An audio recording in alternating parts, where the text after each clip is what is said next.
सबसे पहले तो जिन प्यारे दोस्तों ने हमारा चैनल सब्सक्राइब नहीं किया तो प्लीज़ लाइक शेयर सब्सक्राइब करें और कमेंट देना बिल्कुल नहीं भूलिएगा। आपके फीडबैक का भी हमें शिद्दत से इंतजार रहेगा। जी नाज़रीन, आज जिस कामयाब पाकिस्तानी से हम आपको मिलवाने जा रहे हैं वो मल्टी टैलेंटेड खातून हैं और इनका तारुफ हम इन्हीं की ज़बानी सुनेंगे क्योंकि माशाल्लाह से काफ़ी डिटेलिंग इनका तारुफ है, तो हम इनसे पूछ लेते हैं। अस्सलाम वालेकुम। वालेकुम अस्सलाम। राहिला फिरदौस, कैसी हैं आप? ठीक है। मैं बिल्कुल ठीक, आप कैसी हैं? अच्छा, सबसे पहले तो आप हमें अपना तारुफ हमारे नाजरीन को बताइएगा कि क्या क्या टैलेंट आप में है जिसका मैंने जिक्र किया है, उस हवाले से। अच्छा, मज़े की बात यह है कि जब टैलेंट की बात आती है तो मैं हमेशा ये बात सोचती हूँ कि इंसान जो है जब वो पैदा होता है तो खुद ब खुद अपने अंदर खूबियाँ लेके पैदा होता है, या फिर जो वो करना चाहता है ज़िंदगी में और उसे खुद अंदाज़ा नहीं होता कि वक्त के साथ साथ कैसे वो आगे बढ़ेगा और क्या क्या कुछ करेगा। तो इत्तेफाक की बात यह है कि ज़िंदगी में कुछ बचपन के ज़माने की बात अगर मैं करूँ तो मेरी एक दोस्त हुआ करती थी और वो और हम मिलके कुछ ना कुछ छोटी मोटी एक्टिविटीज़ में इन्वॉल्व हुआ करते थे। और वो स्टूडेंट लाइफ थी, ज़ाहिर है उस वक्त जो था वो अमूमन ये होता था कि जी कोई ना कोई मुकाबले हो रहे हैं बच्चों के, इसमें तो हम भी चले जाते थे। तो हमारे उस दोस्त की वजह से, क्योंकि मेरे तो घर में कोई भी ऐसा नहीं था जिसका ताल्लुक किसी तरह से भी मीडिया से या किसी और चीज़ से था, लेकिन वो जो हमारी दोस्त थी सैयदा नकवी, सैयदा नकवी वैसे यहाँ पर सब उनको जानते भी हैं कराची में, और वो बहुत अच्छा बोलती थी और बहुत अच्छी डिबेटर भी थी और शख्सियतन भी बहुत अच्छी दोस्त भी थी। तो जब हम मुख्तलिफ़ प्रोग्रामों में जाया करते थे मिलकर, तो मैं अपने घर से जब जाती थी तो अपने घर वालों को बताना मुश्किल हो जाता था। तो फिर सैयदा आती थी और वो आके कहती थी मेरे साथ जा रही है ना, तो ऐसी कोई फ़िक्र की बात नहीं है, हम ये एक्टिविटी करेंगे। तो उसके बाद जो है वो इसी तरह से हम चलते चलते स्कूल का ज़माना जो था उससे आगे बढ़कर हम रेडियो पाकिस्तान, जो हमारा बच्चों की दुनिया का प्रोग्राम था, एक दफ़ा मैं उसमें गई थी सिर्फ। लेकिन वहाँ पर बच्चों की दुनिया में अमूमन मैंने देखा कि उनके यहाँ पूरे बच्चों की एक टीम हुआ करती थी। तो अगर आप जाएंगे मेहमान के तौर पर तो ज़ाहिर है आप सीखते तो ज़रूर है लेकिन उस टीम का हिस्सा नहीं बनते हैं।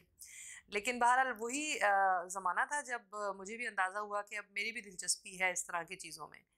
और सैयदा के साथ ही इसी तरह चलते चलते फिर हमने मुख्तलिफ जो है कॉम्पिटिशन्स में जाते हुए जब कॉलेज शुरू किया, तो फिर उसने हमें एक खालिद दीना हॉल लाइब्रेरी एसोसिएशन है और उसी में स्टूडेंट्स वेलफेयर ऑर्गेनाइजेशन भी है, तो उन्होंने मुझे वहाँ पे मुतारफ़ कराया। वहाँ पे स्टूडेंट्स जो थे उनके लिए हम किताबें कॉपियाँ जमा करते थे, मुख्तलिफ़ जगहों पर जाकर पैक करते थे। हर साल एक तकरीब होती थी जिसमें हम सारी किताबें पैक किया करते थे, और फिर एक तकरीब होती थी जिसमें बाकायदा गवर्नर सिंध या कोई भी इस तरह मिनिस्ट्री में से कोई आता था, और जो है फिर वो उन बच्चों को फ्री में जो है किताबें दिया जाती थी, और साथ में ये होता था फ़ीसें वगैरह भी जो गरीब तलबा और तालिबात होते थे उनको दी जाती थी। तो हमने साथ-साथ ये सारा सफ़र तय किया, और उसमें माशाल्लाह हमारे जो उस वक़्त के हमारे दोस्त थे, आज भी हमारे दोस्त हैं, क्योंकि स्टूडेंट्स वेलफेयर ऑर्गेनाइजेशन जो है मैं समझती हूँ बुनियादी तौर पर हमारे लिए वो रास्ता बनी जिससे हमने लोगों के साथ करीब होने का एक ज़रिया समझा कि हम लोगों की मदद भी कर रहे हैं और उनके साथ शामिल भी हो गए। और ये सफ़र बस ये समझिए कि वो ही मेरी ज़िंदगी में एक संग मील भी कह सकते हैं आप, क्योंकि साथ-साथ बज़्म तलबा शुरू किया हमने रेडियो पाकिस्तान में, और बज़्म तलबा में सबसे पहले मुझे शुरू में याद है कि मैंने जो प्रोग्राम किया था सिर्फ 1 मिनट, उसमें आपको कोई भी एक चीज़ 1 मिनट में कहनी होती थी। तो मुझे अंदाज़ा नहीं था कि वहाँ पे, क्योंकि बहुत सारे स्टूडेंट्स पहले से ही शामिल थे हमारे साथ उस टीम में, और बज़्म तलबा में काफ़ी लोग थे जिन्होंने वहाँ रहकर बहुत कुछ सीखा और बाद में आपको ज़िंदगी के मुख्तलिफ़ मकामात पर नज़र भी आए।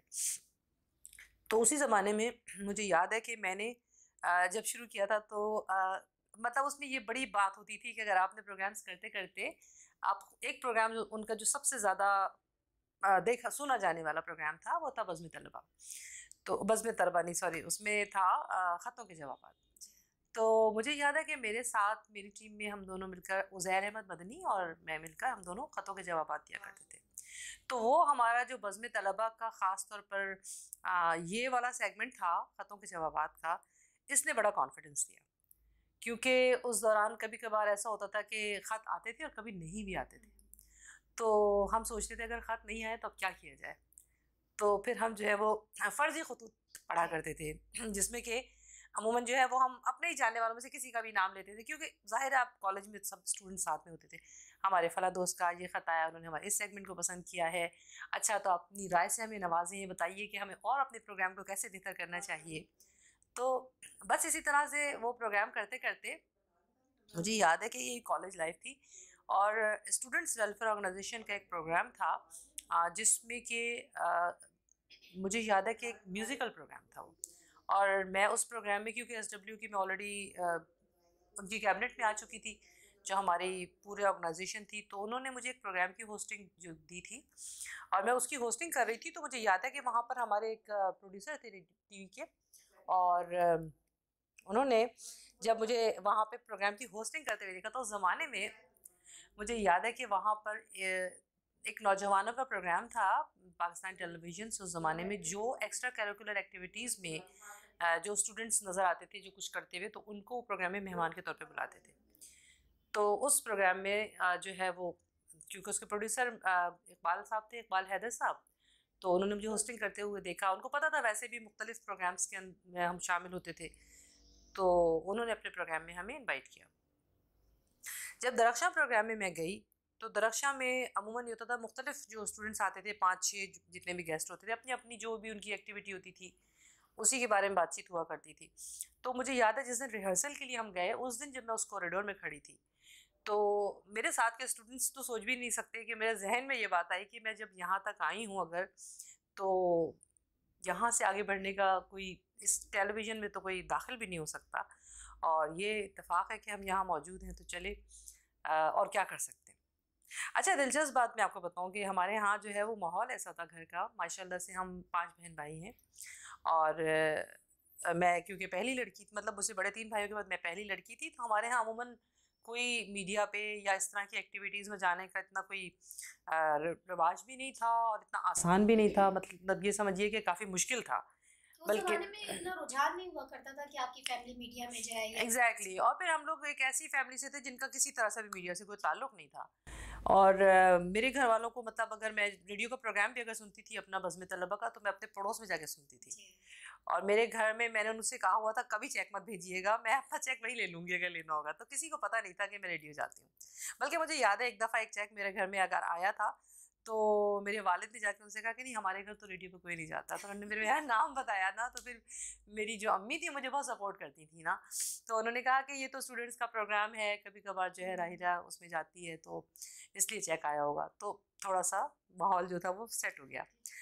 फिर जब दरख्शां प्रोग्राम में मैं गई हूँ, तो दरख्शां प्रोग्राम की रिहर्सल से ही मैंने सोचा कि मैं क्या करती हूँ। तो मैंने सोचा कि अगर मैं अनाउंसमेंट में चली जाती हूँ, तो मुझे लगता है वो काफ़ी लंबे टाइम के लिए होता है, और अगर ड्रामे का तो मैं सोच ही नहीं सकती थी खैर, और गाने का भी नहीं सोच सकती थी, हालांकि मैं मुकाबलों में गाने गाया करती थी। लेकिन मुझे लगा कि घर से अगर परमिशन मिल सकती है तो किस चीज़ की मिल सकती है अगर, और उस पर भी मुझे नहीं पता था कि बाद में उसके भी बड़े मसाइल होंगे। लेकिन बस वहाँ पे उसी कॉरिडोर से मैं तेज़ से चलती हुई, न्यूज़ रूम मुझे सामने नज़र आया, मैं वहाँ चली गई, और मैंने न्यूज़ रूम में जब मैं दाखिल हुई, तो वहाँ पर हमारे एक सीनियर प्रोड्यूसर थे, मुनव्वर मिर्ज़ा साहब।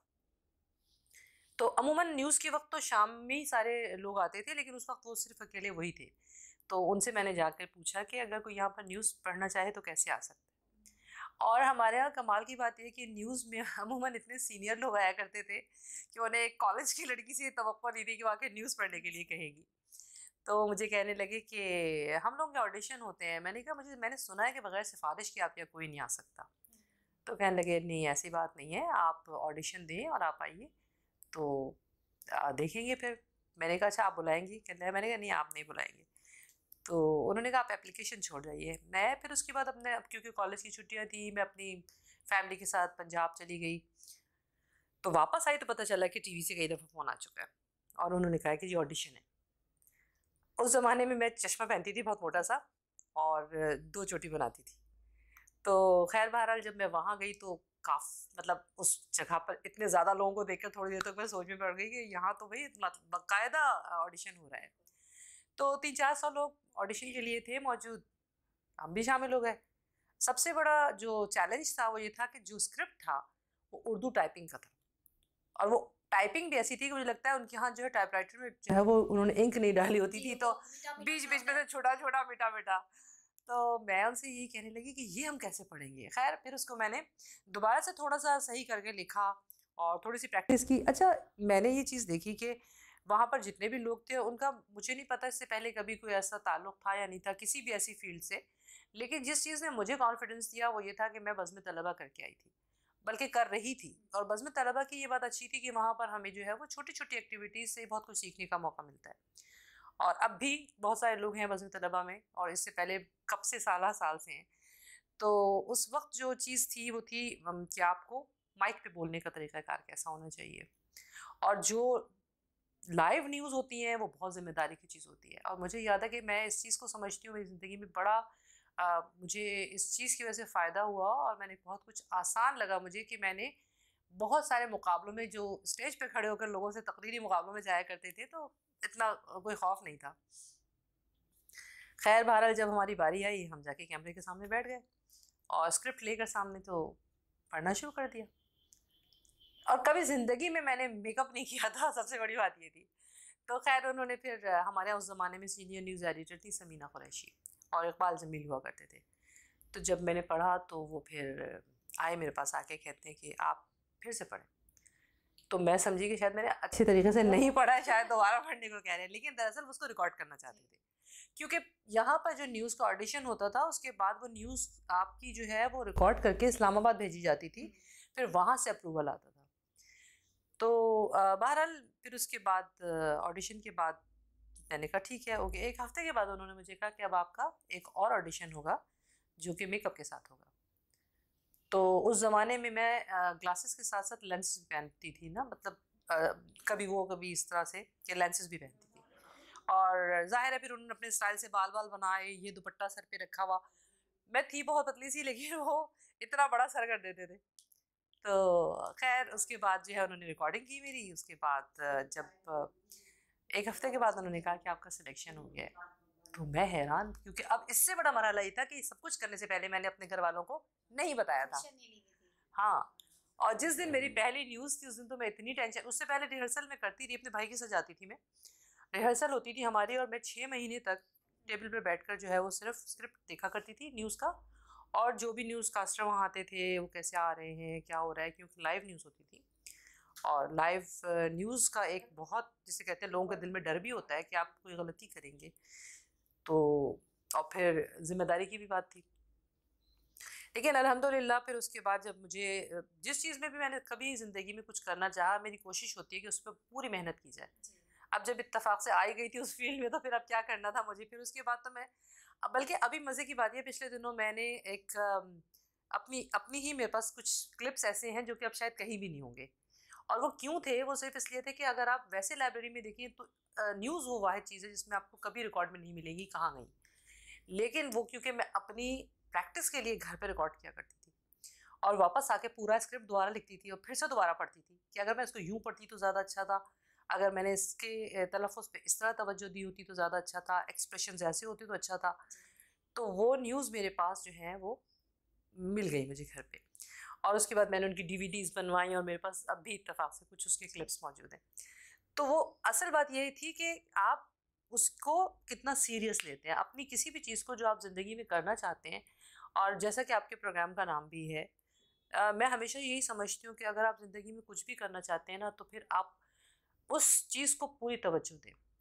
आप ये समझिए कि आपके लिए सबसे पहली चीज़ ये है कि आपके दिल में उस चीज़ को करने की कितनी ख्वाहिश है। अगर आपके दिल में ख्वाहिश है, तो आपको उसमें कितनी एफ़र्ट करनी है, कितनी मेहनत करनी है। और मुझे याद है कि मेरे न्यूज़ रूम में जितने भी लोग थे, उन सब लोगों ने मुझे बहुत इनकरेज किया। और एक वक्त तो ऐसा था कि हर दिन मैं ख़बरनामा पढ़ती थी, और हमारी न्यूज़ जो थी वो सिर्फ लोकल नहीं होती थी। हमारे पास अगर हमारी बस इस्लामाबाद से न्यूज़ कट होती थी, हमारे पास आती थी। और पहले हम जो है वो, जो यहाँ हमारी इंटरनेशनल न्यूज़ होती थी वो, फिर उसके बाद लोकल न्यूज़, फिर उसके बाद मौसम का हाल, फिर उसके बाद खेल की ख़बरें, फिर उसके बाद तिजारती ख़बरें। तो हमारे पास ज़्यादातर ख़बरनामा हमारे पास होता था। बस फिर उसके बाद तो हमारे न्यूज़ रूम वालों का ये ख्याल था कि कोई भी न्यूज़ कास्टर अगर नहीं है तो बस आप राहिला को बुला लीजिए। और कभी कभी ऐसा भी होता था कि अगर उन्होंने 8:30 बजे मुझे कह दिया कि अचानक से मिनिस्टर, हमारे जो प्राइम मिनिस्टर हैं या प्रेसिडेंट हैं, वो कराची आ गए हैं, सिंध में कोई दौरा है, आप 8:30 बजे मुझे कहेंगे पहुंच जाइए, तो मैं रास्ते में अपना मेकअप करती हुई और सीधे स्टूडियो में पहुंचती थी। मैंने स्क्रिप्ट भी नहीं देखा होता था। अच्छा, इसमें एक चीज़ और होती है कि जब आप न्यूज़ पढ़ते हैं तो आपको फिल्म जो होती है ना उसको सिंक करना आना चाहिए। उसी की रिहर्सल ज़्यादा करते थे कि आपने अगर 3 लाइन में न्यूज़ पढ़ी है तो उस 3 लाइन में वो जो शॉट चेंज हो रहा है उसके साथ साथ आपको चलना होता है। मसलन अगर वो मिल रहे हैं तो हम उनका इस्तकबाल किया गया, या उसके बाद जो भी तख्ती की नकाब कुशाई की है तो वो आपको सिंक करना होता है। तो उसमें सबसे बड़ा ये होता था कि आपको उतनी ही देर में या तो तेज़ पढ़ के या आहिस्ता पढ़ के या नॉर्मल पढ़ के, क्योंकि मैंने उस दौरान वो फिल्म देखी नहीं है, तो रिहर्सल करते वक्त तो आपको मौका मिलता है, लेकिन अगर आप अचानक पढ़ते हैं तो आपको पता नहीं उस होता। टाइम तो आपके पास टाइम भी कम होता है। नहीं, टाइम होता ही नहीं है, जी। सीधे आपने जाके कैमरे पे बैठ जाना है और फिर फौरन शुरू हो जाना है। हाँ, तो उसमें ये चीज़ थी। अच्छा, फिर एक और मज़े की बात ये हुई कि हमने खैर ख़बरें तो पढ़ना शुरू की, लोकल ख़बरें पढ़ती रही फिर शुरू में तो बहुत कम दिनों तक। तो मैंने मिस समीना से कहा कि मैंने ये देखा, अच्छा हालांकि मेरा कोई ख़बरों का, मैंने ज़िंदगी में कभी खुद ख़बरें देखी भी नहीं थी और रुझान भी नहीं था ऐसा, क्योंकि मेरी पर्सनालिटी को इतनी सीरियस वाली थी भी नहीं मुझे ऐसा कभी हुआ भी नहीं कि मैं ख़बरनामा देखती होती। लेकिन जब पढ़ना शुरू की तो फिर मैंने चाहा कि भाई उसके बारे में पूरी मालूमात होनी चाहिए आपको कि आजकल दुनिया में क्या हो रहा है।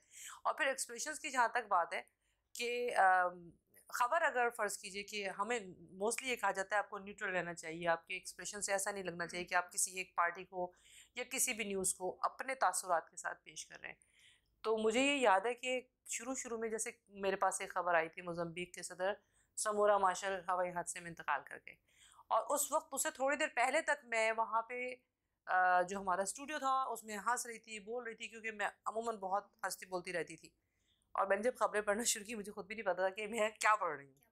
तो वो लोकल न्यूज़ थी खैर, लेकिन मुझे उसी लम्हे अंदाज़ा हुआ कि अब जो है इस चीज़ को सीरियसली लेना पड़ेगा कि न्यूज़ आप पढ़ क्या रहे हैं। इसी तरह एक न्यूज़ मुझे याद है, रात को 9 बजे के खबरनामे की बात है कि मैं रिहर्सल कर रही थी और राजीव गांधी जो थे वो एक श्रीलंका के दौरे पर गए हुए थे। तो जैसे ही वहाँ पे वो कहते हैं ना गार्ड ऑफ ऑनर का मुआयना कर रहे हैं, तो अचानक से एक फौजी ने राइफल का बट देकर उनके सर पे मारा। तो मैं उस वक्त जो थी हंसना शुरू हो गई। अभी हम रिहर्सल कर रहे थे, तो हमारे प्रोड्यूसर नज़ीर तबस्सुम ने कहा राहिला तुम इतना हंसती हो, खबरदार न्यूज़ पढ़ते हुए बिल्कुल नहीं हंसना, इसलिए कि ये बहुत सीरियस न्यूज़ है और इसके अंदर आपको बहुत ख्याल रखना है। मैंने कहा अच्छा ठीक है। खैर मैंने पढ़ना शुरू की ना, तो मैं हंसी तो नहीं, मगर बकौल हमारे घर में मेरी भाभी की लग रहा था तो मेरी आंखें आंखें जो ना बत्तियों की तरह जल रही थी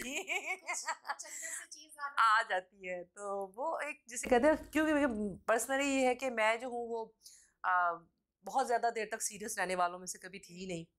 तो वहाँ पे भी हम हल्ला गुल्ला लगाए रखते थे, गाने गा रहे होते थे, उससे पहले पहले का जो माहौल होता था बिल्कुल मुख्तलिफ होता था।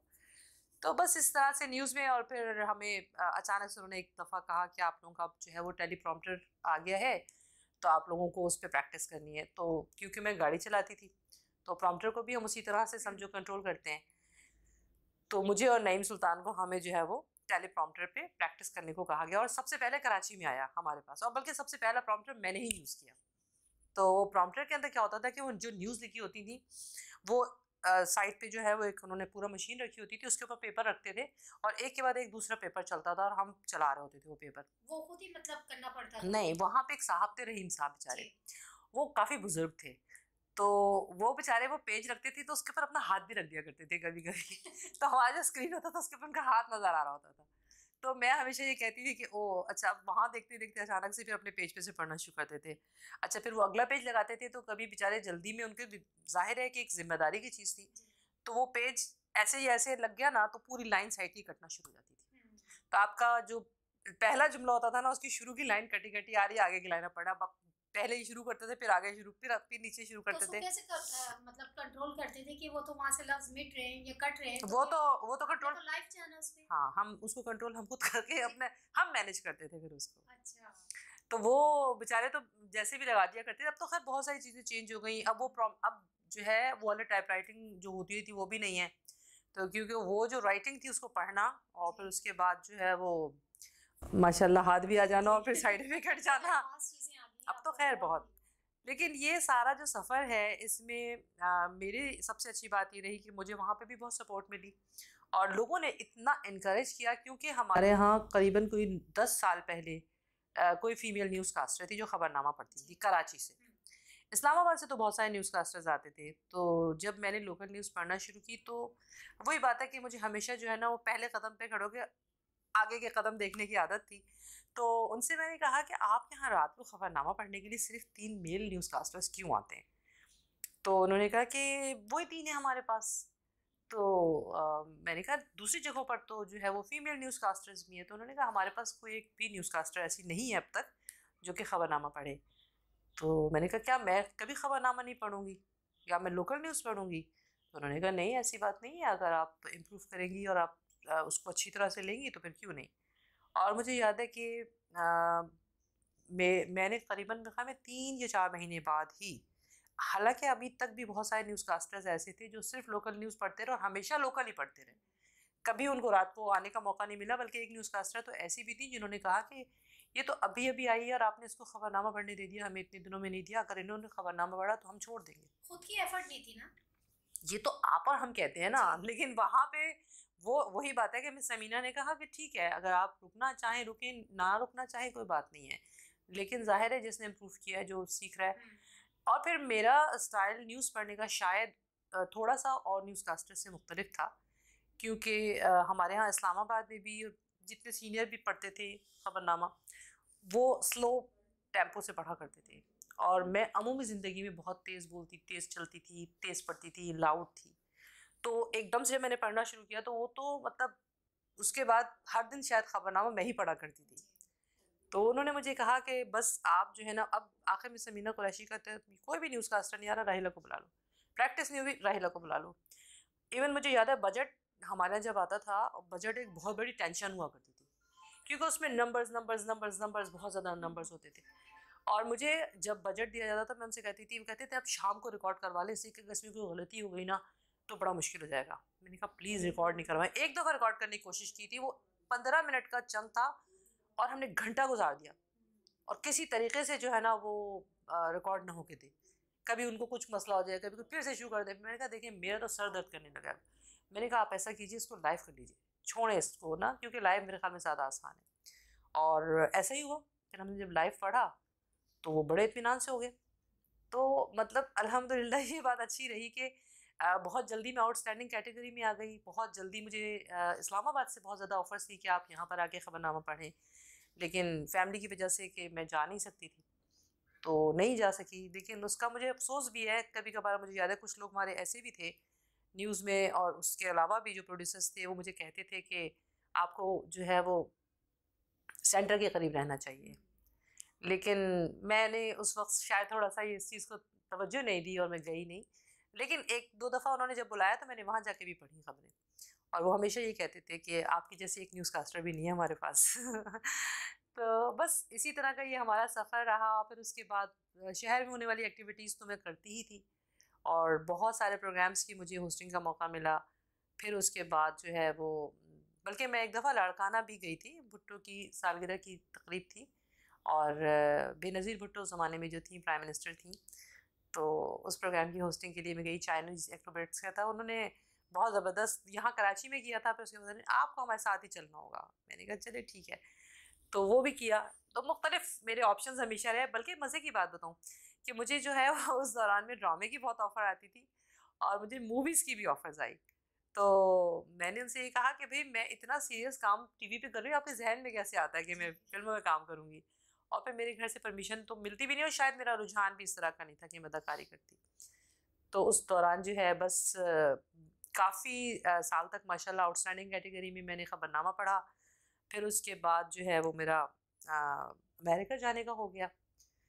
मेरे हस्बैंड जो हैं जब वो वहाँ गए तो ज़ाहिर है उस ज़माने में एमडी थे हमारे मिर्ज़ा यूसुफ बेग साहब। जब आपने स्टार्ट लिया था तो आप अनमैरिड थी। हाँ, मैं तो कॉलेज में थी। उस वक्त के सफर में परमिशन कैसे मिली, ये आपने बीच में मिस कर दिया? हाँ, अच्छा ये एक बड़े मज़े की बात थी कि मेरे वालिद इस्लामाबाद में थे और अम्मी अमेरिका में थी। और मैंने जब ये सब, अम्मी को तो पता था मैं एक्टिविटीज़ में जाया करती थी, वो सपोर्ट भी बहुत करती थी, उनको ये पता था कि मैं रिहर्सल्स के लिए जा रही हूँ। मेरे फादर इस्लामाबाद से जब कराची आए, इत्तेफाक की बात है उसी वक्त 1 हफ्ते के बाद मेरा, या अगले 2 दिन के बाद ही मेरा स्केड्यूल हो गया था, पहली न्यूज़। तो मेरे घर में मेरी भाभी को पता था और मुझे पता था कि हम जा रहे हैं और अम्मी को तो अमेरिका में पता था। लेकिन जब घर में बात शुरू हुई कि जी कल मैं कौन से ड्रेसअप होकर किस तरह जाना है, क्या पहनना है, दुपट्टा शुपट्टा सब चीज़ें रेडी कर दी, तो मेरी भाभी ने ना बड़े वाले भाई को कहा कि ना कल राहिला जो है उसको न्यूज़ पढ़ने के लिए जाना है। तो बड़े भाई ने कहा सवाल ही पैदा नहीं होता, हमारे घर में तो कभी कोई आज तक टीवी गया ही नहीं है, ऐसा तो हो ही नहीं सकता। और उसके बाद जो है वो काफ़ी टेंशन हो गई। अब हम डर रहे हैं अपने वालिद से कि जी उनको तो अभी बिल्कुल ही नहीं पता, और वो आए हुए भी थे। अच्छा, कभी इत्तेफाक नहीं हुआ कि टीवी पे आपको न्यूज़ पढ़ते हुए देख लिया? न्यूज़ तो देखी जाती थी उस ज़माने में। नहीं, अभी मैंने न्यूज़, आपने कहा जब मैंने शुरू किया है, शुरू किया। अभी न्यूज़ पढ़ना तो बाद में शुरू किया जी, ना, जी। ये तो आप अच्छा, स्टार्टिंग पूछ स्टार्ट रही की हैं। बात है। अच्छा। हाँ, जब स्टार्ट किया पहले दिन जब मैं न्यूज़ पढ़ने जा रही थी, जी, जी। रिहर्सल तो 6 महीने में करती हाँ। रही। उस वक़्त तक तो रिहर्सल में तो किसी को नहीं पता ना, ठीक। मैं जाती थी, आ जाती थी, प्रैक्टिस करके वापस आ गई, भाई के साथ जाती थी। और जब वापस आती थी तो बस ठीक है, ओके। लेकिन जब न्यूज़ पढ़ना शुरू की, जिस दिन पहली न्यूज़ थी, लोकल न्यूज़, उस दिन की बात बता रही हूँ कि भाई ने कहा कि आप नहीं जा सकती हो टीवी पर। और उस ज़माने में ज़ाहिर है घर में आप भाइयों-वाइयों का बहुत सुननी पड़ती थी ना, तो इतनी परेशान। मैंने कहा नहीं, मुझे तो वहाँ पे कोई भी नहीं होता, सिर्फ मैं तो एक ही कैमरे के सामने बैठ के पढ़ूंगी, वहाँ को मैं ड्रामे में काम करने थोड़ी जा रही हूँ। इतनी बहस, इतनी बातें हुई, लेकिन वो तो किसी तरह मान के ना दिया। अच्छा, मेरे वालिद जो थे वो बाहर सुन रहे हैं सारी बहस, लेकिन उनको समझ में नहीं आ रहा हो क्या रहा है ये। फिर खैर उसके बाद क्योंकि मेरे वालिद भी इस मामले में काफ़ी स्ट्रिक्ट थे, मतलब हम लोगों को परमिशन नहीं थी किसी तरह से भी अचानक कहीं पर भी जाने की, और आप देखिए टीवी पे जाने की। तो फिर जब उन्होंने देखा कि काफ़ी बहस हो चुकी है, तो उस वक्त उन्होंने कहा कि क्या प्रॉब्लम है ना। तो जब भाई ने कहा कि ये तो टीवी जा रही है, तो थोड़ी देर तक वो खामोश रहे, सोचते रहे। फिर उसके बाद कहने लगे कि बाद में मुझे उन्होंने कहा कि मुझे ये बात अच्छी नहीं लगी कि तुम्हारी भाभी के सामने तुम्हें कह रही थी। जी। तो कहने लगे कि नहीं, मैंने फिर उस वक्त उन्होंने कहा मुझे अपनी बेटी पे पूरा भरोसा है। उन्होंने अगर भरम भी रखना था। हाँ, उन्होंने ये बात रख ली और उन्होंने कहा कि नहीं, मुझे पूरा भरोसा है कि वो जो है वो कोई गलत काम नहीं करेगी, और अगर है तो मैं उसको परमिशन दे रही हूँ। हालांकि उसके बाद बहुत दिनों तक मेरे बड़े वाले भाई जो थे मुझसे नाराज़ रहे। और फिर उसके बाद मज़े की बात क्या हुई कि मेरे बड़े वाले भाई, क्योंकि जिस जगह पे जॉब करते थे उनके जो बॉस थे, उनके बच्चों को मुझसे मिलने का शौक हो गया, क्योंकि मैं इतनी जल्दी इतनी ज़्यादा पॉपुलर हो चुकी थी कि मेरे हर जगह पे इंटरव्यूज़ थे। मतलब हर महीने में पता नहीं कितने कितने इंटरव्यूज़ थे। फिर उसके बाद मेरे वालिद इस्लामाबाद में मेरी न्यूज़ का इंतज़ार करते थे, क्योंकि मेरी चचा की फैमिली के साथ ही थे, तो वो लोग तो 8 बजे सो जाते थे, लेकिन मेरे वालिद जो थे वो वहाँ बैठकर मेरा खबरनामा देखते थे। और अगर जैसे मैं तिजारती खबर में ख़ास तौर पे अगर मैथ की किसी नंबर को इधर-उधर कर देती थी ना, तो मुझे कहते थे आज तुमने ये नंबर गलत पढ़ा था। हाँ, नोटिस करते थे हर चीज़ आपकी। हाँ, तो मैं कहती थी मुझे लिखा हुआ जैसा मिला था मैंने वो पढ़ दिया ना, तो वो फिर इतना ज़्यादा वो इस बात पे फ़ख्र करते थे कि वहाँ पर भी इस्लामाबाद में भी मैं जब भी जाती थी तो मतलब सबको पता होता था कि मैं आ रही हूँ। तो बाद में तो फिर अल्हम्दुलिल्लाह फिर मेरे जो फैमिली में वहाँ पर पंजाब में भी मेरे चचा वगैरह को शुरू में बहुत एतराज़ था कि भाई टीवी पे कैसे जा सकते हैं, हमारे यहाँ की लड़कियाँ नहीं जाती हैं। फिर उनके भी जो बॉसेस थे उनको भी ये था कि भाई उनकी किसी तकरीब में ऐसे तो वो मुझसे मिलना चाहते थे। तो फिर उनको अंदाज़ा हुआ कि अब जो है ना वो बात कुछ और है। और फिर दूसरी बात ये है कि मैं आपको बताऊँ किरण, मैंने पूरी कोशिश की, जो वादा मैंने किया था ना अपने वालिद से कि मैं अब बिल्कुल जिसे कहते हैं स्ट्रेट फॉरवर्ड अपना जो काम करूँगी करूँगी। मैंने उसमें मैं सिर्फ मेकअप में जाती थी, वो भी अगर मैंने बाद में जल्दी से खुद सीख लिया था। और फिर उसके बाद जो है न्यूज़ पढ़ती थी और उसी वक्त अपने भाई के साथ वापस आ जाती थी। वहाँ पे कई लोग कहते भी थे कि बहुत रूड है, शायद किसी से बात नहीं करती। हालांकि जिनको मौके मिलते हैं वहाँ पे रहकर वो लोग और आगे बढ़ते हैं, लेकिन क्योंकि मेरी लिमिटेशंस मुझे पता थी और मेरी तवज्जो बुनियादी तौर पर इस बात पर थी कि मैं ख़बरें अच्छी पढ़ सकूँ, ख़बरनामा अच्छा पढ़ सकूँ। और उसके बाद मुझे एक पीटीवी अवार्ड के लिए इस्लामाबाद गई मैं, तो वहाँ पर उबैदुल्ला बेग साहब हुआ करते, बड़े सीनियर हमारे उबैदुल्ला बेग साहब एक ज़माने में होते थे। तो उन्होंने मुझे देखा तो काफ़ी देर तक हैरत से देखते रहे, कहने मैं तो ये सोच ही नहीं सकता था कि ये इतनी ये लड़की जो है ये वो खबरनामा पढ़ रही होती, कि स्क्रीन पे आप ज़रा बड़े बड़े नज़र आते हैं।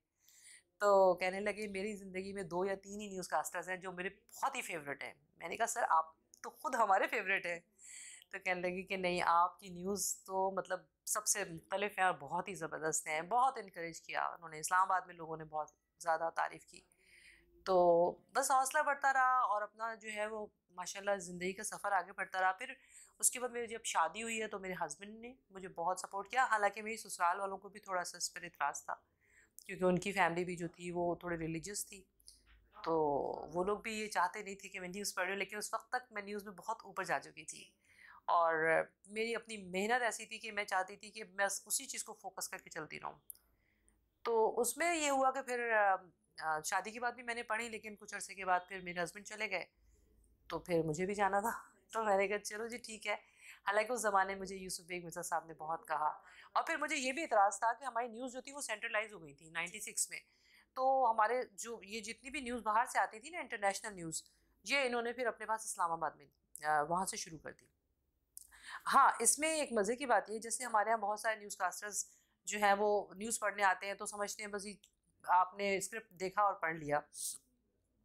मुझे आज भी याद है कि इंटरनेशनल न्यूज़ में हमारे पास जो खेल की खबरें आती थी टेनिस की, इस तरह तो मार्टिना वहाँ से खेला करती थी, टेबल टेनिस या टेनिस खेला करते थे जैसे। तो उसमें क्या होता था कि वो जी जितने भी स्पोर्ट्स के लोग होते थे उनके मुश्किल मुश्किल नाम हुआ करते थे। और फिर हमारे यहाँ जो ख़ास तौर पे इंटरनेशनल न्यूज़ हुआ करती थी ना, मिखाइल गोर्बाचोव और जी। जाबिर अल अहमद, जाबिर सबा या कोई भी इस तरह के नाम आते थे, तो हमारे यहाँ एक हमारे प्रोड्यूसर थे राजपूत साहब, तो वो ख़ास तौर पे इंटरनेशनल न्यूज़ में मुझे कहते थे कि देखो जब भी इस तरह का कोई नाम आएगा ना तो उसको यहाँ पे बैठ के अच्छी तरह से उसको प्रैक्टिस करके फिर जाओ और देखो क्या नाम है, क्योंकि वो कोई ऐसे आम से नाम नहीं होते थे, वो तो दुनिया भर में किसी का भी नाम हो सकता था। तो उसमें मुझे याद है, बल्कि इस्लामाबाद से एक न्यूज़ कास्टर ने, वो तो किसी पाकिस्तानी हमारे साहब थे, हाजिकुल खैरी साहब, शायद उनकी न्यूज़ पढ़ते हुए उनकी गलती की नाम पढ़ने में, तो कहते हैं आप ये ज़रा बोल के दिखाइए। मैंने कहा ये तो कोई मुश्किल नहीं है पढ़ना। तो कहते हैं नहीं, इसकी वजह से आपको पता है कि इस्लामाबाद में उन्होंने सू कर दिया है। मैंने कहा ये तो कोई मुश्किल नाम ही नहीं था, लेकिन बहुत बहुत मुश्किल नाम आए हमारे पास, लेकिन ये कि क्योंकि कॉन्फिडेंस भी बहुत था और फिर ये था कि अच्छा पढ़ो, सही पढ़ो, मेहनत करो, तो उसमें फिर हमारे यहाँ न्यूज़ में जो था वो एक दो दफ़ा ऐसे मौक़े आए कि जब मुझे लगा कि आपकी बहुत सारी चीज़ें आपके कंट्रोल में होती हैं, लेकिन कभी कभी कुछ हालात आपके ख़िलाफ़ भी चल पड़ते हैं। मसलन मेरे सामने स्टूडियो में ना दो चीज़ें बहुत तंग करती हैं आपको। एक तो आपको मक्खी बहुत तंग करती है अगर कहीं से आ जाए, और वो बिल्कुल जिसे कहते हैं ना आपके सामने ही घूमती रहती है, या तो कहीं बैठ जाए ना तो चलो बात, मुसलसल मूव करती है। उस मक्खी के हाथों आप तंग होते हैं। या फिर दूसरी दिलचस्प बात ये थी कि हमारे यहाँ स्टूडियो में वो जो हमारा नीचे के स्टूडियोज थे उसमें क्या था कि उन्होंने बहुत नीचे ना जो उनकी सारी वायर्स थी ना नीचे लगी हुई थी, और वो जितना भी फ्लोर था उसके अंदर से वो वायर्स निकली हुई होती थी, उसमें चूहे होते थे। तो कभी कभार क्या होता था कि सबसे अजीब बात ये थी कि प्रॉम्प्टर पे पाँव रखा अब उसको कंट्रोल करते करते न्यूज़ पढ़ रहे हैं सामने, और सामने से चूहा भागता हुआ आ रहा है। मैं तो दोनों पाँव पकड़ के पढ़ते पढ़ते कहती थी ओ माय गॉड अब क्या होगा, ये चूहा तो सीधे ऊपर आएगा।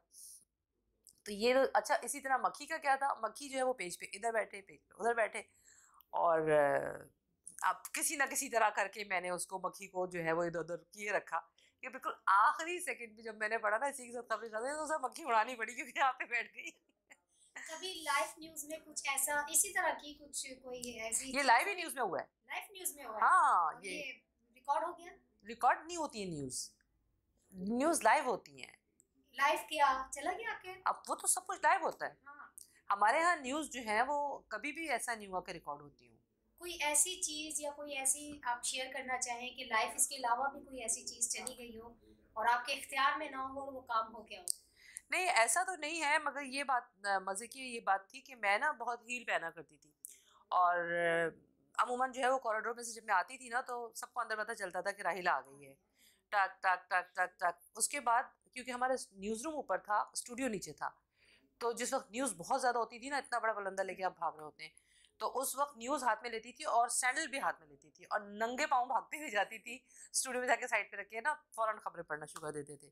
और मुझे इतना ज़्यादा किसी भी चीज़ में कोई भी काम करती हूँ मुझे आदत है, इवन हमारे यहाँ ना एक बैग पे ना लिखा हुआ आता था खबरनामा, खबरें, न्यूज़, तो वो एक छोटी सी एक वो चीज़ होती थी लकड़ी की बनी हुई, उसको हमको चेंज करना होता था, कभी प्रोड्यूसर भूल जाए ना तो मैं उसको याद रखा करती थी कि ये अब चेंज करना है, तो जल्दी जल्दी उठाते थे हम फटाफट, ये चेंज करना है। फिर अच्छा, फिर एक दफ़ा ऐसा हुआ कि उन्होंने मुझे अचानक न्यूज़ के लिए बुलाया, तो जैसे ही मैं पहुंची हूँ ना तो एक लकड़ी का तख्ता है, उसके ऊपर चेयर रखी होती थी, तो जब मैं ऊपर चढ़ी ना तो लकड़ी वो जो चेयर थी वो उल्टी हो गई, तो वो जो चेयर थी उसको मैंने जल्दी से सीधा रखा और फ़ौरन ही मैं स्क्रीन पे ना, तो जब मैंने पढ़ना शुरू किया उसके बाद न्यूज़ के बाद मैंने एकदम से रोना शुरू कर दिया, तो मुनव्वर साहब कहने लगे इतना तो अच्छा हुआ है राहिला, आपने तो इतना ज़बरदस्त पढ़ा है, देखिए वहाँ इस्लामाबाद वाले भी खुश हो रहे हैं। मैंने कहा वो जो उसका जो पाया था ना वो मेरे यहाँ पे चुप चुका है। तो मैंने कहा मुझे उसकी तकलीफ होना शुरू हो गई है।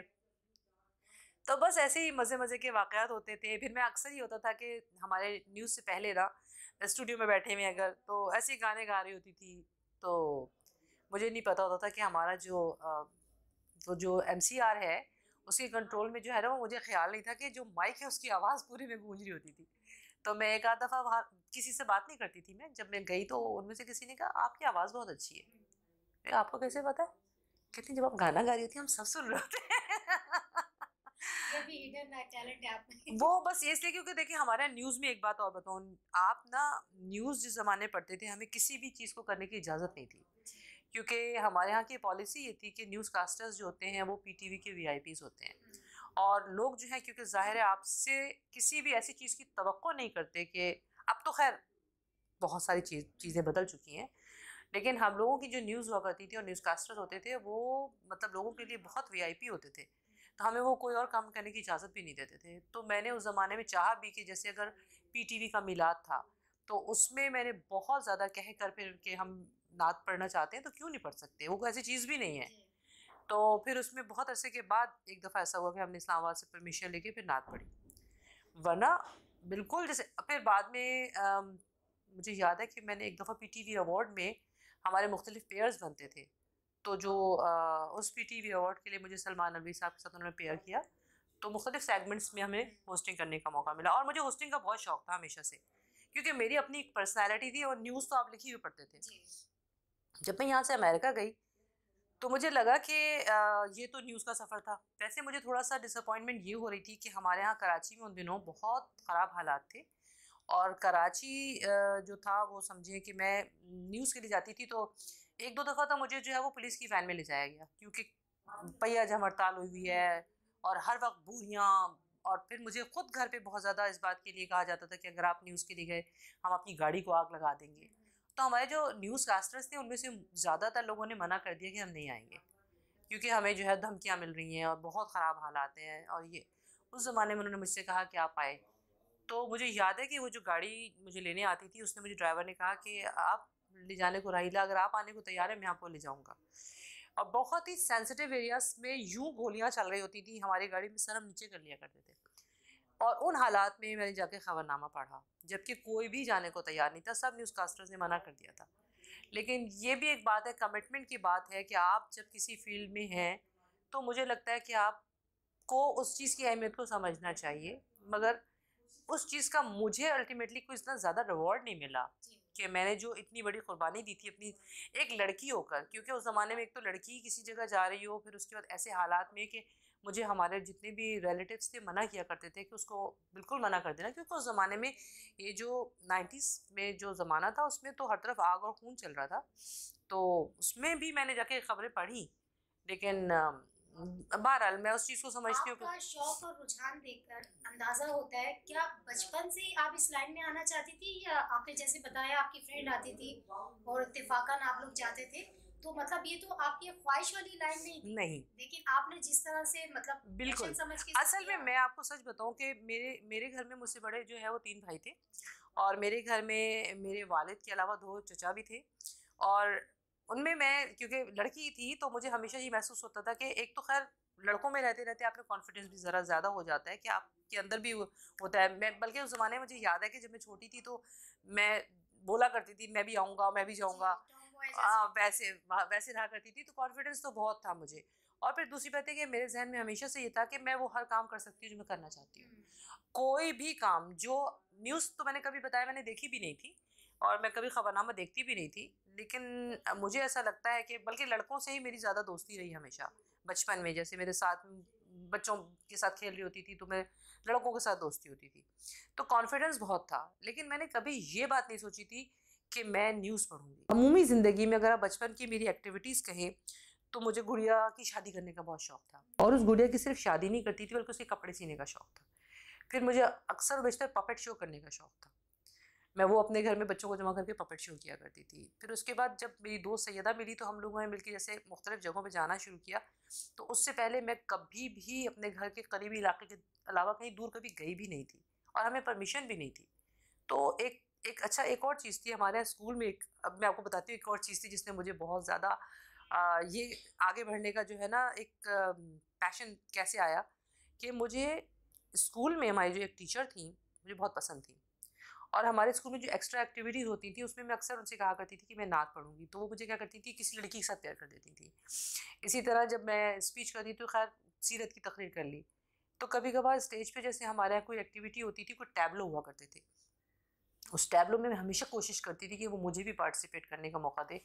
लेकिन अजीब बात ये थी कि वहाँ पे भी स्टूडेंट्स फेवरेट होते हैं ना, तो और हम साइंस के स्टूडेंट तो आर्ट्स की जो लड़कियाँ थी उनमें से किसी न किसी को मेन कैरेक्टर देती थी इस तरह। तो मैं सोचती थी कि ये अगर मुझे ये करने का मौका नहीं, कल को मैं वो करके दिखाऊंगी जो कभी किसी ने सोचा भी नहीं होगा। ये बात अलग थी। अच्छा, फिर उसके बाद हम स्कूल में टैबलोस करते थे, या बल्कि मुझे याद है कि एक हमारे यहाँ वो होता था फैंसी ड्रेस शो, तो मैं अक्सर मुख्तलिफ मुख्तलिफ चीज़ें चूज़ किया करती थी। तो जैसे अल्लामा इकबाल बन गई मैं कॉलेज में, इकबाल का एक टैबलो किया हमने। तो मुझे इस तरह की चीज़ें करने का था कि मैं किसी चीज़ में प्रोमिनेंट नज़र आऊँ स्टेज पर। तो मैंने अपने टीचर से कहा, तो उन्होंने, बल्कि बाद में वो मुझे कहा करती थी कि मुझे ज़िंदगी में हमेशा न्यूज़ कास्टर बनने का शौक था और तुम वो बन गई। मैंने कहा आपको पता है कि मैं न्यूज़ कास्टर क्यों बनी? मुझे तो नहीं पता कि आपको शौक था या नहीं था, लेकिन आपने मुझे कभी किसी जगह पे आगे आने का मौका नहीं दिया। और मुझे याद है कि मैं जब टैबलो में मुझे कहती थी ना कि नहीं नहीं मैं मौका दिया था, मैंने कहा हाँ मुझे याद है कि आपने मुझे एक पिक्चर दे के कहा था कि इसको लेके सामने से गुजरना है। तो वो चीज़ जो है ना, वो आपको कभी कभार, मतलब वो चीज़ें आपको याद भी रहती हैं और आगे भी लेके जाती हैं। जब आपने न्यूज़ स्टार्ट की थी या इस लाइन में आप आ गई थी, तो उस वक्त फैमिली की तरफ से कोई प्रेशर नहीं था कि हम तो ये चाहते थे कि राहिला ये बने, राहिला डॉक्टर बने, इंजीनियर बने? अच्छा, हमारे यहाँ कभी भी ये चीज़ थी नहीं कि कोई क्या बने। एक ज़माने में ये भी एक अच्छी बात थी, बच्चे स्कूल जाते हैं, घर आते हैं, माशाल्लाह हम 7 बहन भाई थे, सब पढ़ाई कर रहे थे, नॉर्मल तरीके से पढ़ रहे थे, और बस वही हमारी ज़िंदगी थी कि ठीक है पास हो गए, अच्छा हुआ, चलो आगे चले गए, कॉलेज चले गए, पढ़ाई कर ली, ठीक है। कॉलेज से मैं अक्सर ये होता था कि किसी भी मुकाबले में जाती थी ना, तो बड़ी बड़ी शील्ड्स उठा के लाती थी, तो घर वालों को पता चलता था कि जी ये तो कुछ करके आ रही है ना, तो वरना तो किसी को पता ही नहीं था। लेकिन घर में कप और शील्ड्स के ढेर लग गए क्योंकि कॉलेज में। अच्छा, फिर ये भी एक अजीब सी बात है हमारी मतलब मुख्तलिफ मुख्तलिफ पहलू हैं बातचीत के, कि कॉलेज में जब मेरा दाखिला हुआ कॉलेज में, तो मुझे याद है हमारे कॉलेज की जो प्रेसिडेंट थी ना, वो हर एक्टिविटी में सिर्फ वही जाया करती थी। ये स्कूल के ज़माने से आगे कॉलेज के ज़माने में जब मैं आई हूँ, अफवा कॉलेज से मैंने पढ़ा है, तो वहाँ पर जो है वो हमारी जो प्रेसिडेंट थी वो हमेशा हर मुकाबले में जाती थी, सुबह को असेंबली वो कराती थी। सबसे पहले तो मैंने जाते साथ जो है ना वो एनसीसी जब ज्वाइन की, तो मुझे लगता था कि भाई हम तो पीछे चल रहे हैं, आगे कमांडर चल रहा है। और मुझे याद है शुरू में जब मैंने शुरू किया तो मैं पीछे ही थी, होते होते आगे आई, उसके बाद मैं अपने कॉलेज की कमांडर बनी। उसके बाद मैं एनसीसी की तीनों कॉलेजेस की कमांडर बनी, क्योंकि हमारे यहाँ 3 कॉलेजेस मिलके आखिर में जाते थे जो हमारी पासिंग आउट परेड होती थी। तो मैं 3 कॉलेजों को कमांड करती थी। और इसी तरह जब हमारे पास देखा करती थी असेंबली हो रही है, तो हमेशा जो है वो हमारी प्रेसिडेंट थी जो है वो नात पढ़ रही होती थी। तो मैं कहती थी ये पढ़ रही तो कोई और क्यों नहीं पढ़ सकता। हमेशा सामने खड़े होकर ये बात मेरे जहन में आती थी। तो मैंने जाकर हमारे जो प्रोफेसर थे उनसे कहा, तो कहने लगी हाँ कभी आप भी पढ़ लीजिएगा, मतलब जाहिर है वो हमेशा पढ़ती थी। तो मैंने फिर उनसे कहा कि अच्छा, एक दिन इत्तेफाक की बात है कि वो जो हमारी प्रेसिडेंट थी वो नहीं आई। मैं तो सीधी ऊपर पहुंच गई, मैं ही पढ़ूंगी और मैं ही आज आपको तराना भी पढ़वाऊंगी। जैसे ही मैंने पढ़ी तो हमारी जो प्रोफेसर थी कहने लगी तो बहुत अच्छी बात है, आप ज़रूर पढ़ें। फिर उसके बाद जब मैं वहाँ से एक मुकाबले में जाना चाह रही थी, मैं प्रिंसिपल के पास गई, मैंने कहा मैं जो हमारे इंटर कॉलेजिएट कॉम्पिटिशन होते हैं उसमें नात के लिए जाना चाहती हूँ। तो कहने लगी कि हाँ ठीक है, अथॉरिटी लेटर बनवा के चली जाओ। अच्छा, जब मैं अथॉरिटी लेटर लेकर पहुँची हूँ उस कॉलेज में जहाँ पर हमारा वो कंपटीशन था नात खानी का, तो वहाँ पर वो जो हमारी प्रेसिडेंट थी पहले से मौजूद थी। और क्योंकि वो इतने मुकाबलों में जाती थी कि उन लोगों ने उसको बगैर किसी अथॉरिटी लेटर के भी उनका नाम लिखा हुआ था, लेकिन एक्चुअली मेरे पास अथॉरिटी लेटर था, तो वो ये नहीं कर सकते थे कि मुझे इग्नोर करते और उसको उनको ले लेते। तो वो मुझे कहने लगी कि नहीं ऐसा है कि तुम कहाँ पढ़ोगी नात, इतना ये मुकाबला सख्त होता है और ये सारे इतने अच्छे पढ़ने वाले लोग हैं। मैंने कहा नहीं मैं ही पढ़ूंगी, मैं जिद में आ गई। मैंने कहा नहीं मैं ही पढ़ूंगी नात यहाँ पर। तो फिर उसके बाद मुझे याद है कि वो था भी क्योंकि को एजुकेशन, तो उसमें लड़के भी थे, तो दिल भी हो रहा था कि पता नहीं अब क्या होगा। लेकिन उस ज़माने में मैंने वो वही ज़फ़र कासमी साहब की नात थी या वजिया दीनी वो पढ़ी, और उसके बाद जो है वो सेकंड प्राइज़ मिला मुझे। तो थोड़ा सा उनको लग रहा था कि वो सिर्फ एक अथॉरिटी लेटर एक्चुअली वो रिक्वायरमेंट होती थी, और वो तो ये समझती थी मैं ऐसे ही चली जाऊँगी, कोई और तो आएगा ही नहीं, मगर मैं इस दौरान में लेके चली गई अथॉरिटी लेटर। तो फिर उसके बाद जब मैं कॉलेज गई तो प्रिंसिपल बहुत खुश हुई कि भाई फर्स्ट टाइम में ही ये हमारे कॉलेज को रिप्रेजेंट कर रही थी और उसने वहाँ से इनाम भी जीता है। उसके बाद फिर वो तो प्रेसिडेंट तो फिर उसका साल चली गई। उसके बाद वहाँ से होने वाले जितने भी कंपटीशन हुआ करते थे, मैं अपने कॉलेज को रिप्रेजेंट करती थी, हर जगह पर जाके जो है वो नातें भी, और हमारे जितने भी इस तरह के डिबेट कंपटीशन होते थे हर चीज़ के लिए फिर हम जाया करते थे। लेकिन ये बात है कि मैं अपने कॉलेज में मैं हॉकी भी खेला करती थी, और मतलब ये समझिए कि एनसीसी, हॉकी, और फिर उसका क्लास की सीआर, हर चीज़ थी। मुझे लगता था कि मैं जिस जगह पर भी जाती हूँ, मुझे जब मैं जाती हूँ तो बिल्कुल ऐसा होता है मेरे लिए वो माहौल अजनबी होता है।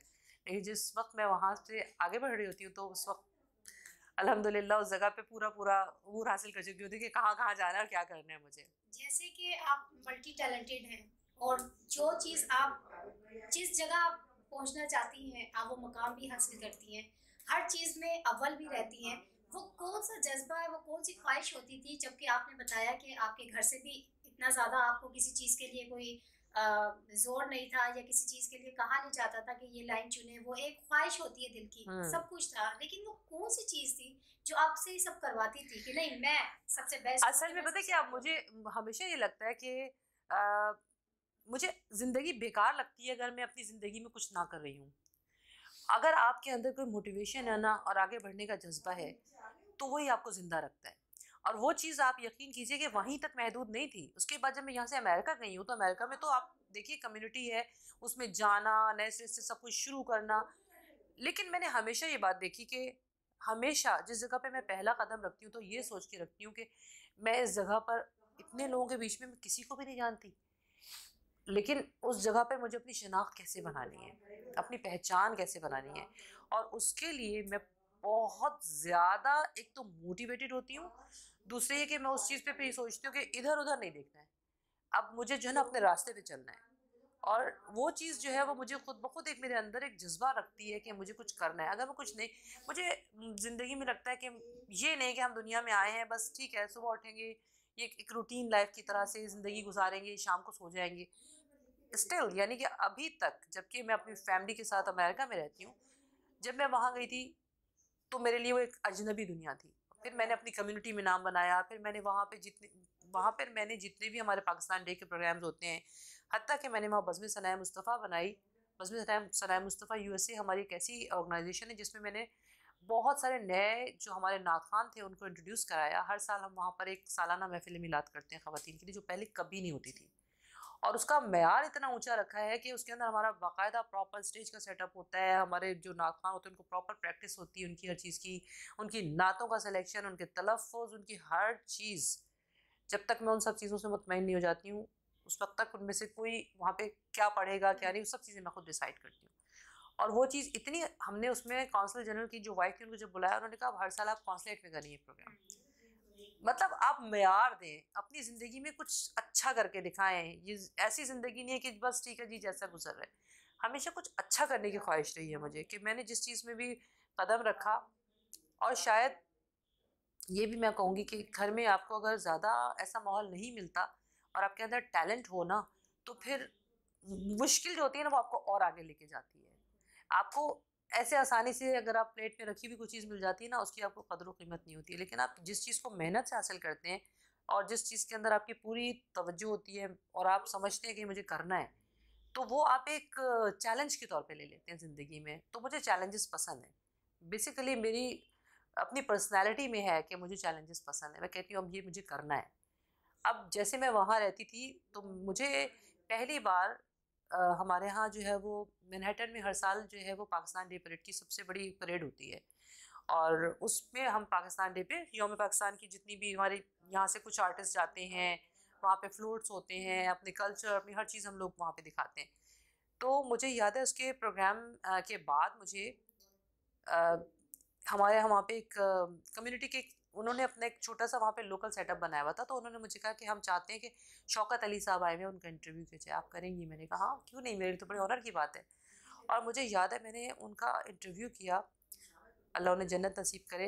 वो बार बार मुझे कहते थे आप आई कहाँ से, वो क्योंकि लाहौर में थे उनको इतना पता नहीं था, मुझे कहते थे मैं तो हैरान हो रहा हूँ, आप तो किसी एक जगह भी नहीं रुकती हैं, आप तो मतलब कहते हैं आपका तो इंटरव्यू करने का स्टाइल ऐसा है। तो फिर हमें लगा कि हम लोग जो है, मैंने न्यूज़ का भी कुछ एक दो प्रोग्राम्स करने की कोशिश की, लेकिन क्योंकि मेरे अंदर खुद के अंदर ये एक कह सकते हैं मेरी शख्सियत का हिस्सा है कि मैं खुद से भी बातें करना चाहती हूँ, लिखी हुई बातें नहीं करना चाहती थी।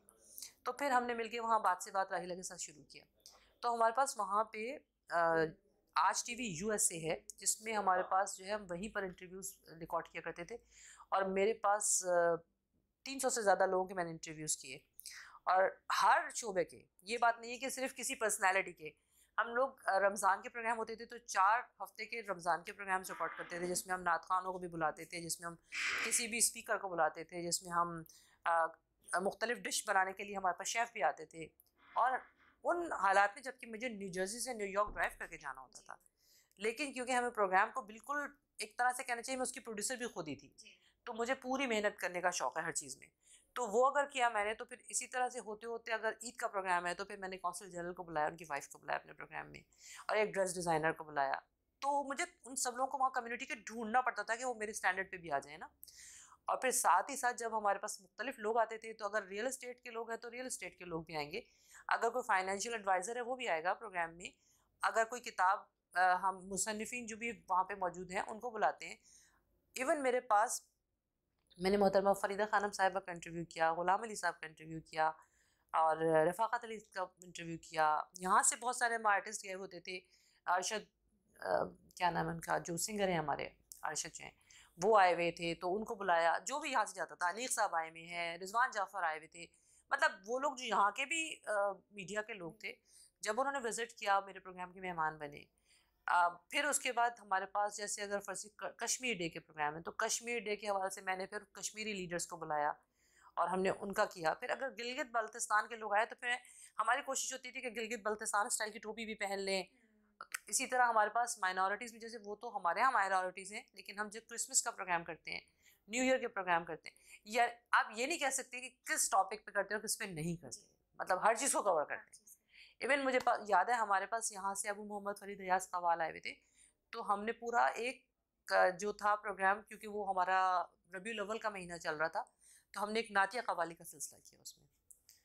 तो एक में अगर हम नातिया कवाली कर रहे हैं, तो एक में हम जो है वो फिर बच्चों का महफिल मिलाद या महफिल नात कर रहे हैं। एक हमारे ख़वातीन की महफिल मिलाद तो हर साल होती ही है, वो भी। अब इसके बाद 4 हफ्ते हमने मुख्तलिफ़ चीज़ें दिखानी है रबीउल अव्वल में, तो मुख्तलिफ़ चीज़ें करते करते इसी तरह जब हमारा न्यू जर्सी का प्रोग्राम स्टार्ट हुआ, न्यू जर्सी में हमारा पाकिस्तान डे शुरू हुआ, तो न्यू जर्सी में हमने बच्चों का कल्चरल प्रोग्राम शुरू किया।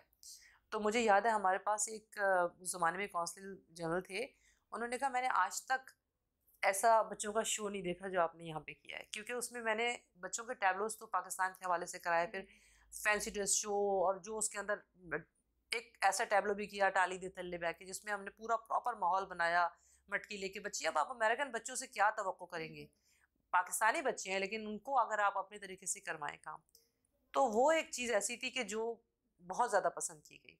फिर अब तो ये है कि यहाँ से लेकर वर्जीनिया के मैंने जब पाकिस्तान अभी भी आप इसको कंटिन्यू किए हुए हैं या जी, अभी खत्म हो गया? अभी भी है। अभी भी अब है। ये हुआ कि फिर ये जब हमारा कोरोना का हुआ ना, जिन दिनों कोविड हुआ, तो फिर उसके वक्त जो है ना हमारे स्टूडियोज वगैरह सब बंद हो गए, न्यूयॉर्क का तो बुरा ही हाल था। तो फिर हमने उसको ऑनलाइन करना शुरू किया। तो ऑनलाइन बल्कि मुझे और ज़्यादा मज़ा इसलिए आया कि वो लोग जो कि हमारे स्टूडियोज़ में न्यूयॉर्क नहीं पहुंच पाया करते थे, अब उनका करना आसान हो गया मेरे लिए। तो बहुत सारी चीज़ें मुझे ज़िंदगी में करने का मौका मिला। अभी बातें करते करते मुझे लगा कि वाकई बहुत ज़्यादा चीज़ें हैं जो हम एक दफ़ा में ही किसी तरह कवर करना चाहते हैं। तो ये अल्हम्दुलिल्लाह, फिर मैं हर साल पाकिस्तान आती हूँ। यहाँ पर भी हमारा जो एक आर्ट्स काउंसिल का हल्का है, ज़ाहिर है वहाँ पर आलमी उर्दू कॉन्फ्रेंस थी, तो मैं चाहती थी कि हम उसमें आएँ।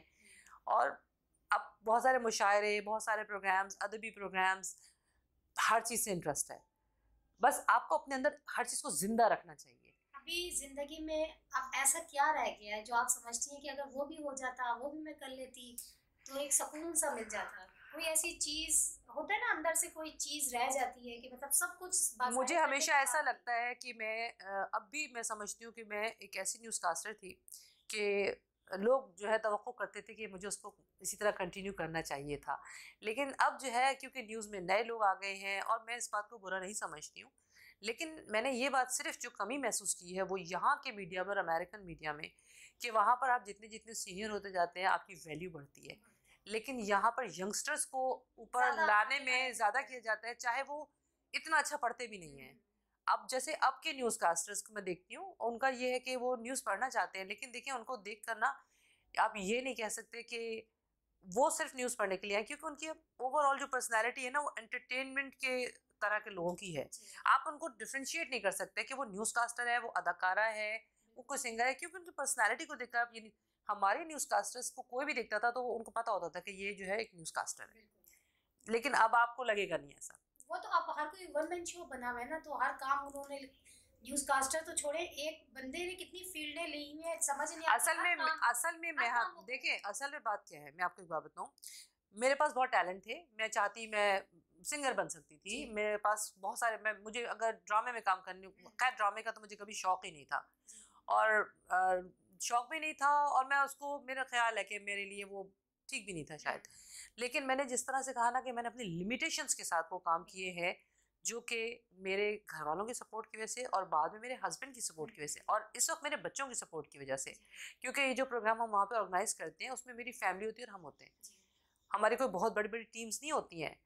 वहाँ पे अगर मैंने अपने स्टूडियो में बैठ के प्रोग्राम किया है तो मैं ड्राइव करके पहले न्यू जर्सी से न्यूयॉर्क जाऊँगी 1.5 घंटे की ड्राइव पर, फिर उसके बाद जो स्टूडियो में अगर आप जाएंगी तो आप अपना मेकअप, अपनी ड्रेसिंग, मैं कोई स्क्रिप्ट ज़्यादा नहीं लिखती हूँ, मेरे मेहमान मेरे बुलाए हुए होते हैं, मेरे सवालात मेरे अपने सवालात होते हैं, ओवरऑल जो भी चीज़ें हम वहाँ कर रहे होते हैं उसमें मुझे जो रिजल्ट चाहिए होता है ना, मुझे वो चाहिए होता है जो हमारे यहाँ का पीटीवी का रिजल्ट है। और उस पर मेरे वहाँ पर रहने वाले लोग ये कहते थे प्रोग्राम देखकर कि अमेरिका में हमने किसी भी चैनल पे, क्योंकि वहाँ पे भी लोकल चैनल्स और भी हैं, अब तो खैर और भी लोगों ने काम शुरू कर, जब मैं कर रही थी कोई भी नहीं कर रहा था, उस चीज़ की वजह से लोगों में मोटिवेशन बढ़ी फिर, और लोगों ने वहाँ प्रोग्राम्स किए। कई दफ़ा ऐसा भी हुआ कि जैसे वैलेंटाइन डे का प्रोग्राम है तो वो कहते थे लाइव करना है, तो मुझे कहते थे कि भाई आप करो, क्योंकि सबको पता है लाइव करना मेरे लिए कोई इतनी बड़ी बात नहीं थी।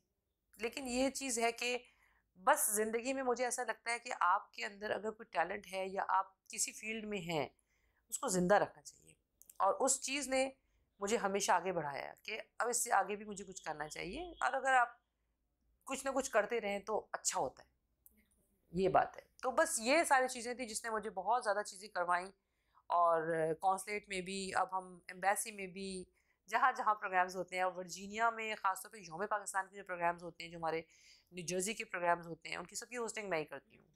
इस दफ़ा मैनहट्टन में जो हमारा प्रोग्राम था उसकी होस्टिंग, मुझे ऐसा लगता है कि जैसे अपनी कम्युनिटी के सामने खड़े होकर बातें करना, उनसे नारे लगवाना पाकिस्तान के, मतलब वो तो एक मेरी पर्सनैलिटी वैसी है। न्यूज़ में तो मुझे बिल्कुल एक लगे बंदे स्टाइल में बैठना होता था और वो पढ़ना तो होता आप था। बिल्कुल बॉन्ड होके बैठ गए ना, और तो सीरियसली आपको एक चीज़ को बहुत तवज्जो के साथ पढ़ना है, वो एक अलग चीज़ है। लेकिन मेरी अपनी पर्सनैलिटी उससे थोड़ी सी इस लिहाज से मुख्तलिफ थी कि मुझे बहुत ज़्यादा, लेकिन वो आप जो है इस काम में आपको जो है आपकी पर्सनैलिटी भी ग्रूम हो रही है, और जो आपके अंदर एक कहते हैं ना सेटिस्फेक्शन, सेटिस्फेक्शन वो भी ये बढ़ रही है। इसलिए है कि देखें वो एक फील्ड थी जो कि आपने सीखी है। जी। अगर मैं प्रोग्राम की होस्टिंग कर रही हूँ ना, तो मैंने वो चीज़ मेरे अंदर की अपने सामने लेकर आई हूँ, मैं मेरे अंदर की जो शख्सियत है, मेरे अंदर की जो बातचीत है, मेरे अंदर जो एक राहिला है, जी। वो है जो लोगों के साथ बात करती है। तो वो चीज़ जो लिखी भी पढ़ रही होती थी उसमें और इसमें बड़ा फ़र्क है। और उसमें तो आप स्क्रिप्टेड चीज़ पढ़ रहे हो, किसी ने लिखा, बल्कि बाद में ये भी हुआ, मैंने कुछ प्रोग्राम्स वो भी किए जिसमें हमने जैसे साल भर के प्रोग्राम्स थे, उसमें से अमेरिका में भी जो कोई ना कोई कुछ न्यूज़ लेते हैं हम, और वो न्यूज़ मैं पढ़ती हूँ, और फिर हमारे पास एक हमारे तज्ज़ियाकार हैं, वो बैठ के उसके ऊपर बात करते हैं। तो अभी तक भी मैं समझती हूँ कि मैंने जितने भी तरह के प्रोग्राम किए हैं, शायद हर तरह का प्रोग्राम, हर तरह के प्रोग्राम्स किए मैंने। फिर हमारे यहाँ अभी हमारी एक ऑर्गेनाइजेशन है, मैं उसकी डायरेक्टर भी हूँ, एपी पैक के नाम से, जिनके साथ मैं अभी जाने का भी कह रही थी आपसे। उनके यहाँ हमने प्रोग्राम्स किए, ऑनलाइन भी किए, लेकिन उनके यहाँ के 3 प्रोग्राम काबिल ज़िक्र हैं, जिसमें कि फ़रीदा खानम साहिबा के लिए हमने जो था वो लाइफ टाइम अचीवमेंट अवार्ड रखा था, और वो आई थी, उसकी मैंने होस्टिंग की।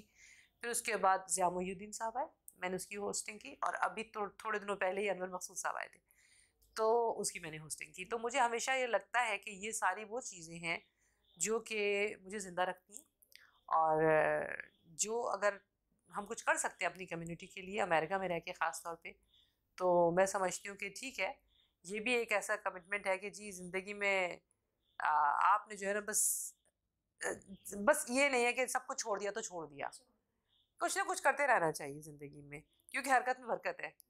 तो कहते हैं ना कि आपको ज़िंदगी में जो है ना और अपना, जो आपको अंदर से जगाए ना, वो काम करने में मजा आता है, अंदर हाँ, से एक आवाज आती है ये करना है, हाँ, अच्छा और मज़े की अच्छे बात से है, कर लेते हैं। बहुत सारे लोग जो हैं मैं उनको उनके बारे में ही सोचती हूँ कि उनको अमूमन क्या होता है कि इस तरह की सपोर्ट मिल जाती है कभी कभार, कि जैसे फैमिली में ही पहले से ही आपसे पहले कुछ लोग थे जो उसी फील्ड में थे, और उसके बाद जो है वो उनको अपने बच्चों को सपोर्ट करके उन्हें आगे कर दिया।